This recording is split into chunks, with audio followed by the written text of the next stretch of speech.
اتوارز هاوینا اف سالا دا 453 ریدان آگیر بربون السنور پارزگاه دو که هاتین تومار کرن که پتریاوان ریدان پیش و پلخ و دارستانان بوینه. هر دیسان زیده تری 800 دو نمین گرم جوتیاران جی هاتینا سوتن. او زیان مادین وان ریدانان جی کجم 375 میلیون دینار عراقی اتهنه خملاندن. ماوی سه هیون بوری دا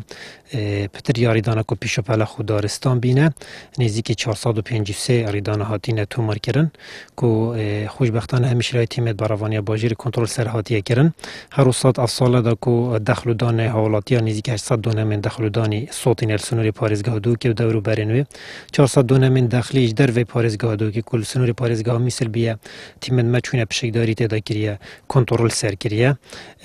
ضرر زیان مادی کو واریدانا الدیفخو هلایه 375 میلیون دینار عراقی ضرر زیان مادی الدیفخو هلایه ریوبریا براوانیا با جریل دهو که جه اگر سرکی سودنا دارستانا بو بردمان فروکین جنگین ترکی ود گرینید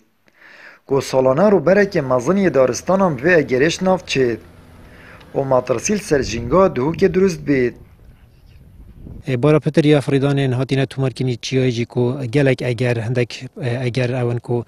بردمان فروکن ترکیه هندک جهت بردمان کرینه کل ویره در مردان آگری پیدا بیا مطرسی سرجیانا پولیس مجی پیدا بیا نویریه بچیتن ومرینی چون کد بی جاره کدی اف جهات بیتا بردمان کرن و هر روز رک دیجی کو پیگل گلک جهت هیا رک ناده تا پولیس مبچیت آگری چیایی ومرینی کو اوجی آستانگل بر پولیس مده میچریدانن چیایی ومرینن بوم پیدا بن گلک جهت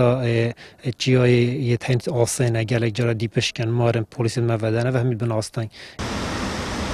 هفدم تاف سالا دا 23 کست آو و بنداوان دا خندقین او تانها جی ترمه کسکین هاتیه دیتن تیم نقنوان دهو که جی سیونه کس خندقین قرطال کرینه ریدان خندقین کش هیوائه که تاکو افریکا 23 حوالاتی خندقین ناف آو بنداوان دا ترمه کسی که القضا زاخونه هاتیه دیتن که 21 مانگا 3 خندقی بو حتی نکجی تیم نقنوان قضا زاخو لگریانا بردامه بو دیتن لشوی حتی نکجی لشوی نهاتیه دیتن 39 حوالاتی هاتی نقرطال کنش خندقین که تیم نقنوان بردام سردان وان جهتات کنه که حوالاتی چند ملوانی طاویدات کن اب اگر قدغه آتنوچونت اف سالا داریدان آگیر بربون و خندقین براورد گل سالا بوری کمتر بوینه آمد بریفکانی کنال آسمانی پیام دهوک